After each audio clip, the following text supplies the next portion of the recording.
You're listening to Leadership Powered by Common Sense with your host, Doug Thorpe. Here's Doug. Well, hello again, everyone. This is Doug Thorpe, and you're listening to another episode of Leadership Powered by Common Sense. We're the show that tries to take your leadership challenges, whether you're a business owner or a leader in another unit of a larger enterprise. We try to help you figure out ways to be a better leader, get more from your team, and inspire and develop those around you. So that's a mouthful, but today I've got someone who has made a practice of helping entrepreneurs and business owners. So we're kind of going to be leaning into that particular space. His name is Matthew Sanjari. Matthew, welcome to the show. Thanks for having me, Doug. I'm excited for our conversation. Likewise. We've had some great talks in the green room and such, and I think it'd be helpful, Matthew, if you would just kind of share briefly your journey to get into the kind of business coaching and business support work that you're doing today. Absolutely. Well, where do I start? So I actually worked as a pastor for years, and it was during that time that I actually got into a horrific car accident that changed my life. Hit two horses with my SUV. 3 inches from death. As close to a near-death experience as you can call it. But basically, at the time, I was also working just a great job while pastoring, public speaking, doing some sales, some marketing, and all of that kind of just came to a halt. And I was left with some debilitating injuries, depression, chronic headaches, disabilities, and basically found myself unemployable. Found myself in a place where, nobody could count on my schedule. So I had to leave my job. And the only thing that I could figure out how to do was start a business. And I said, I got to keep going. I got to keep trucking. I got to put food on the table and try and build a life. And so I ended up starting a business by accident a little bit. And, I started a marketing company, and the first few years were very hard because as quickly as I would add clients, I'd lose them because it didn't matter that, I had a great smile and I was personable. At the end of the day, people wanted results, and the business depended so much on me that when I was out and I was going through stuff, deliverables weren't being had. And so I basically had a pivot moment. I had a real reckoning where I came to my senses and said, hey, something's got to change. And so I've basically spent the next 6 years building out structures, systems, and strategies that built a business that functioned in spite of me. And that's very much been one of my key tenors that I've carried with me. And about a year and a half ago, I actually had a successful exit from that business. And one of my old clients, I'd been dodging his calls for weeks. So if he's watching this, I was dodging his calls. I just said, I was done with marketing. I needed a break, needed some time. Turns out he didn't want to chat marketing. He actually gave me an opportunity and said, I would love for you to do in our law firm. He owns 3 law firms. He said, I'd love for you to do in our law firms what you did on the marketing, but just this time in the entire business. Everything from the business coaching, the consultation and the consulting, and some leadership development. And so I jumped at the opportunity, started telling people, and next thing you knew, all of the principles and all the things I had done to build my own businesses and help others do, I was now doing, but with a formal title. And so that's where I found myself about a year and a half in now as a business coach and strategic consultant. On the business coaching side, I help people high level strategy, problem solving, mindsets, getting them unstuck. And on the consulting side, I help them implement and push through and actually build out systems and structures that are going to build predictable and profitable businesses. Love it. Such an important issue particularly in the privately held entrepreneurial business sector, because so often those founder creators are just that. They're visionaries, they're idea people. They have a dream, they have a passion, they have a belief, but they've never run a business. And so they go into it without that ability to strategize and assess and create systems, create processes, do all of that. And it runs the full gamut in a business. I'm mindful of, I was on a client site last week and we were doing an intended leadership team workshop.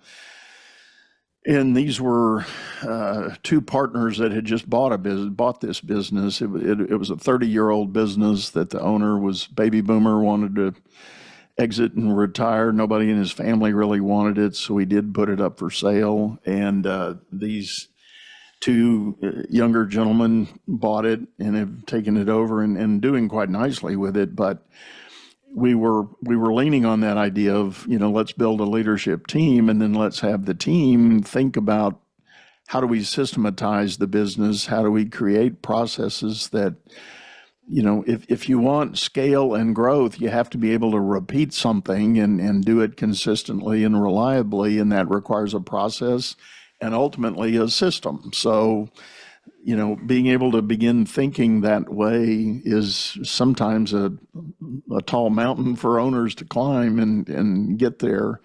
But it is such very important work. When you start dealing with an owner, what are some of the early questions that they bring to you?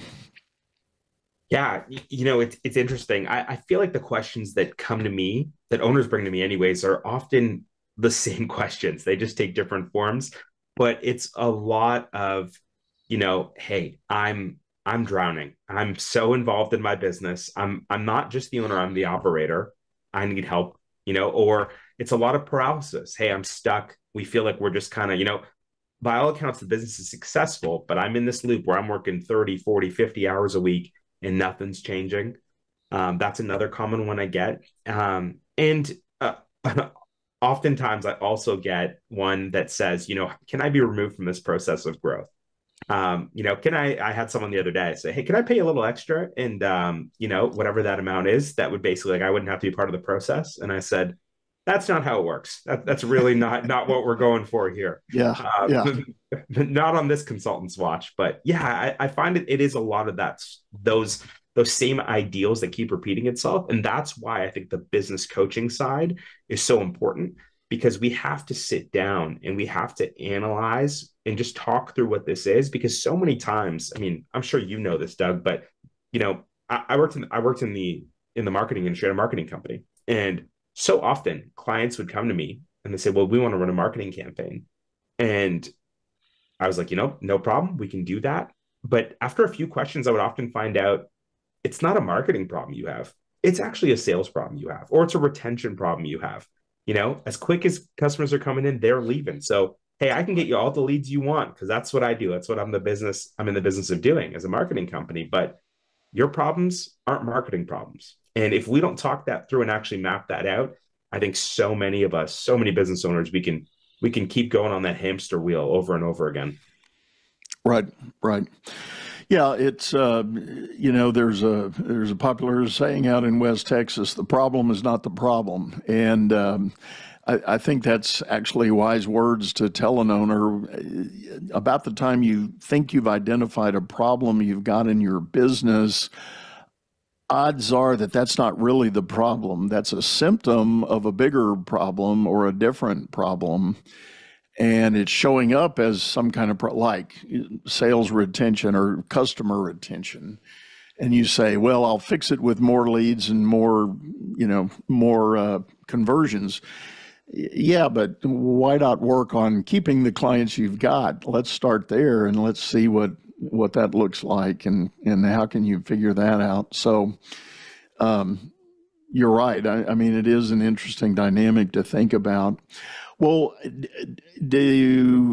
how do you typically approach those engagements then? You have that initial meeting with the owner and they describe to you what they think their problems may be. What are next steps? Yeah, I mean, you hit it on the head. The problem isn't always the problem. And so it's so funny. I open the conversation like you insinuated, where, I want to hear what the owner thinks the problem is. I want them to self-diagnose just to see, if we're being honest, if there's a tinge of reality and a tinge of grounding in their answer. But from there, I start to transition through a few basic questions. And it's really not lost on me and how much clarity these questions can provide. The first one I always ask is, I say, hey, if something were to happen to you, you just gave the example of two people who bought a business. And I would say to them, if something were to happen to you and both of you were out of commission for the next month, when you came back, what would your business look like? And when I ask that question to people, I always get the same answer. People just kind of laugh it off, and then they start to realize, and reality clicks in, and they go, yeah, I'll be honest, I wouldn't have much of a business left. And I tell them, I say, well, then you don't have a business, you have a job. Because when you don't show up to your job, you don't get paid. The good news is we can build you a business, though. And so from that conversation, reality sets in, because people start to go to, well, if I was out of commission for a month, the bills wouldn't get paid. Nobody would be doing sales. And so now you've started to identify the areas just quickly that you're like, okay, this is what we need to systemize. This is possibly what I need to create a roadmap to, even for succession or delegation. And so just that first question sets people down that road. And then the second question that I love people asking, that starts to bring us clarity on what our game plan is going to be, is I ask them, what does success look like for you? And I tell them, I'm like, you can't give me a monetary answer. I don't want you to say $10 million or $1 million. What does success look like for you? And as they go down that road, they start to dream a little. They start to give some language, because it's really important to me that more than a number, success is framed out, because that's actually how we need to build the business. Mm-hmm. If this is what success looks like for you, and you're the owner, the entrepreneur, or the high-level leader, right? This works for high-level leaders too. When we figure out what success looks like for you, well, then let's build according to that success. Otherwise, we're going to build a business that inevitably will still have the same demands on the owner or entrepreneur, and the same problems, whether we scaled this or not, that you're currently having. Agreed. I think those are great questions, and I love the angle on asking them, if they're gone for 30 days, what happens to the business? And I know in my own coaching and advisory work, when I run into an owner who says they're struggling and wants to do things, we have those same discussions. And when the answer is, oh, my business wouldn't survive if I was gone for 30 days, well, I say much the same thing. You don't really have a business then, and you definitely don't have something that is an asset you can sell for a good return. Because if you're the guy or gal, doing this, that's not marketable.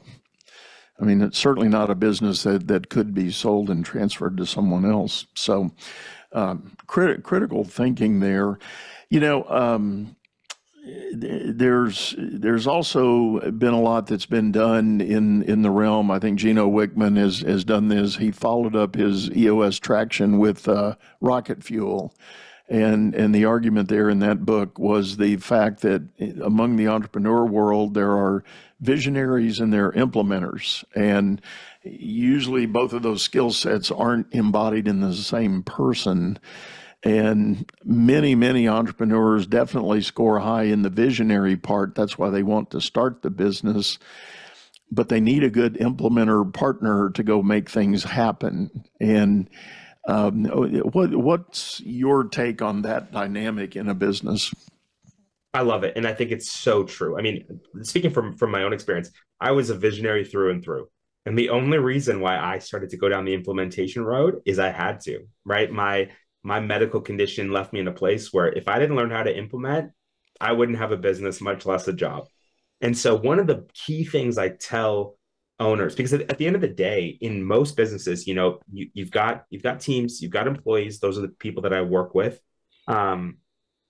And within that, though, it's about identifying how to create a layer of separation between the stakeholders and the next level of execution. And I like to say it this way, if I'll get an owner or a CEO or an entrepreneur to map out what their 40 or 50 or 60 hours a week looks like. And I'll say, how do you spend all your time? And they'll lay it all out. And I'll say, okay, which of these tasks provided zero return to the business? Because you're a visionary. If you're not providing vision, high-level strategy, leadership, and you're not getting a return on that, then you're doing things that you shouldn't be doing, right? 80-20 rule. And so when they do that, maybe we come to a consensus that 15, 20 hours a week, they're seeing no return on those tasks. Those are the tasks that I want to delegate to an operations manager or an implementer.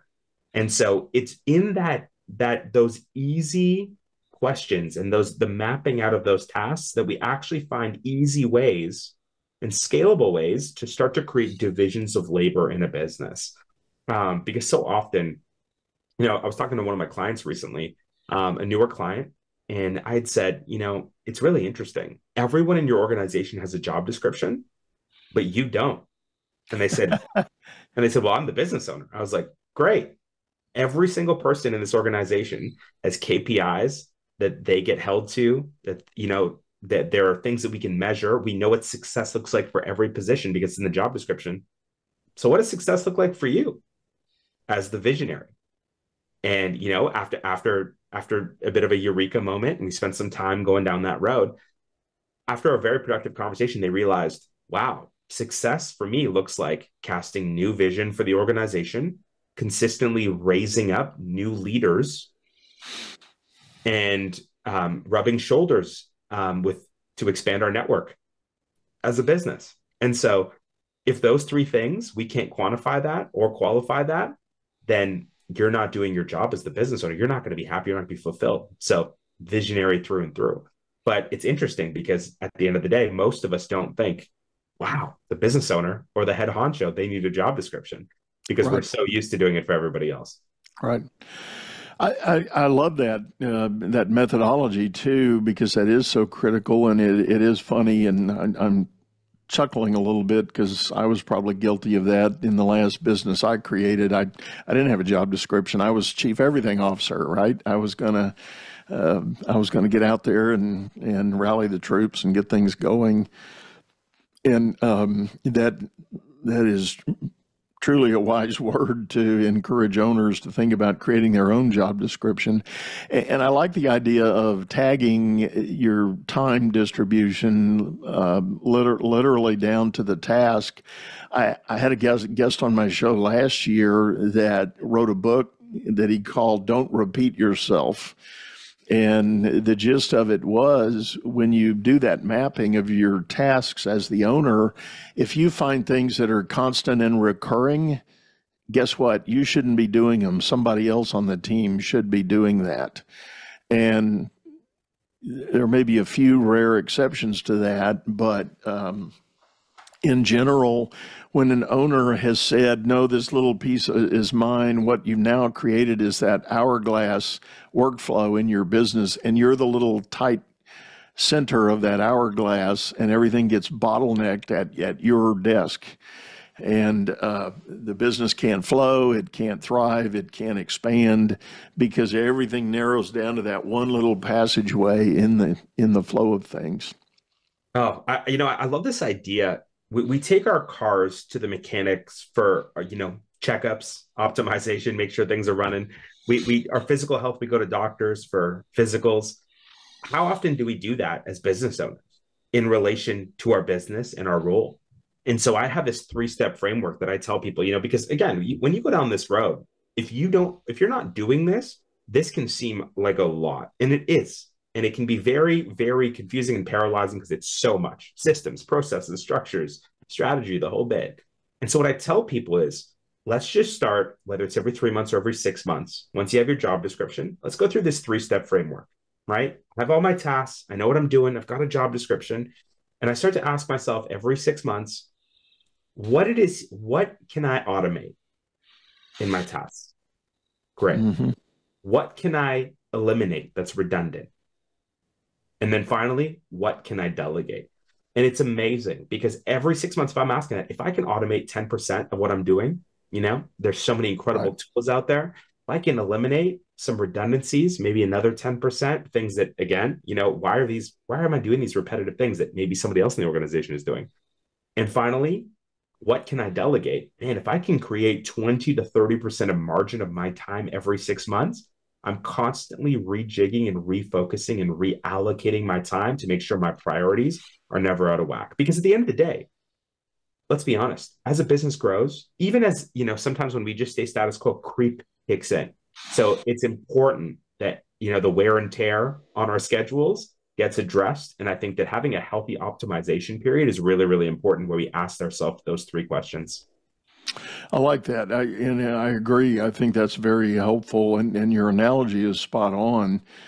We rely on experts for other things to maintain our health and well-being in all other aspects, and why not do that on our businesses? And one alternative that I know I've worked with owners to do is the notion of, even if you're a smaller business, why not create an advisory board?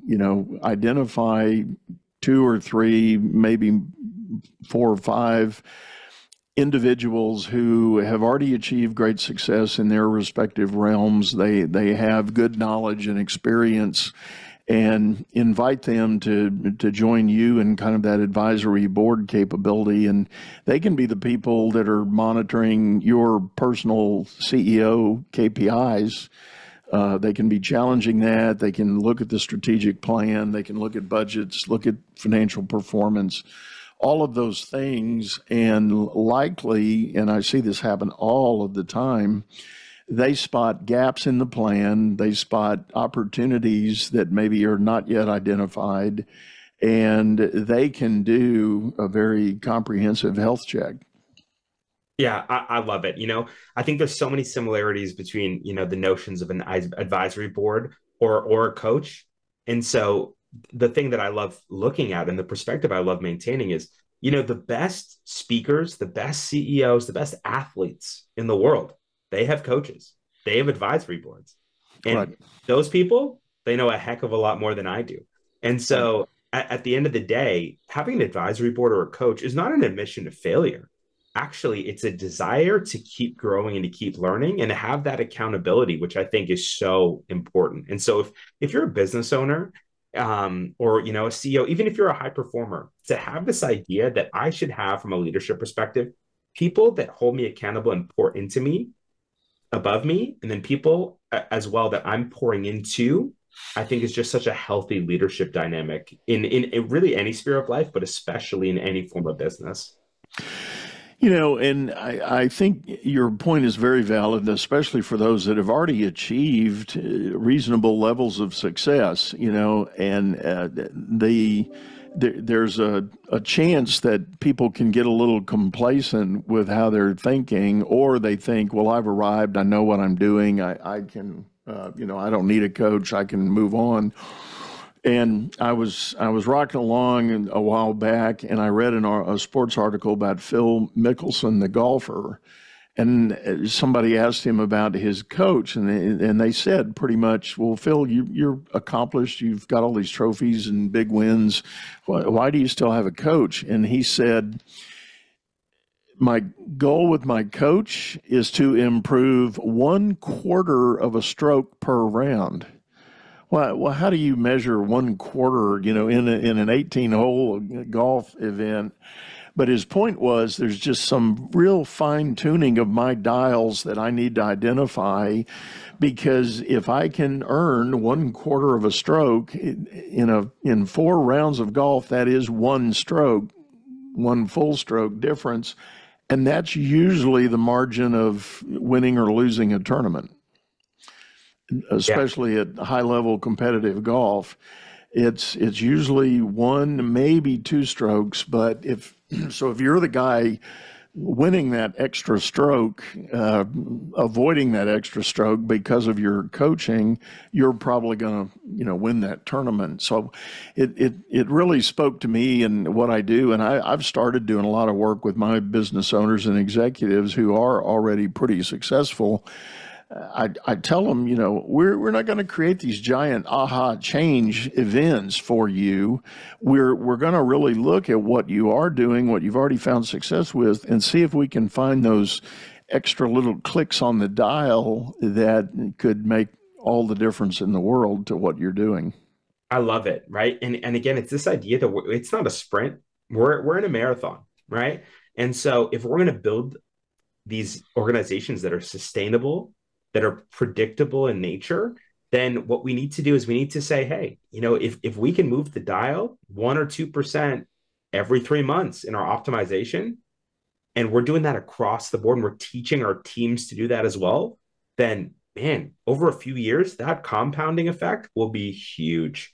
And so it's one of the biggest things. One of the things I tell people, I've turned down the opportunity to work with some organizations and clients, not because they weren't great organizations or it wouldn't have been a good financial decision, but solely because I need people who are going to be committed to the process. If you're not going to be committed to the process, like the gentleman I gave the example of earlier, then it's just not going to go well, right? Otherwise, we're looking for shortcuts. We're looking for quick wins. Quick ways, to success. And you know what? We will build a structure that does give you some quick, smaller wins, because I think that's important. But at the end of the day, we're trying to build something sustainable. Right. And that takes time. Yeah. Well, Matthew, this has been great, and I think we're about up on time for today. I really appreciate your insight here. Tell folks the best way to get a hold of you if they're interested in knowing more. Yeah, it's been a great conversation, Doug. But if people want to just get a hold of me, my website is consultingbyprime.com. That's consultingbyprime.com. Or you can look me up on LinkedIn. My name is Matthew Sanjari, Sanjari. I'd love to connect with you. Awesome. And as always, folks, we'll have those links in the show notes. You can pop down there when you get back or out of your car or wherever you're listening to this. But check the show notes. We'll have those links for you as well. But one last time, Matthew, thanks for sitting in, man. Been really good. Thanks for having me. It was a great convo. You bet. Well, folks, I do like to remind you, we've got a video version of this show over on YouTube, channel by the same name, Leadership Powered by Common Sense. And I want to do a shout out to the national M&A group I'm doing some work with. The company's called Acquira. They have been a grateful and willing sponsor of this show, and want to give a shout out to them. That's ACQUIRA, Acquira.com. If you want to get more of their story, they are a buyer side M&A advisory firm that's helping people who want to become entrepreneurs by acquisition go find a business, buy a business, and successfully transition into that business. You get all the support and help for doing that through Acquira. That's Acquira.com. So with that, we're going to sign off, say goodbye, go out there, make it a great day. You've been listening to Leadership Powered by Common Sense, hosted by Doug Thorpe. If you would like to know more about the coaching and advisory services he provides, visit DougThorpe.com.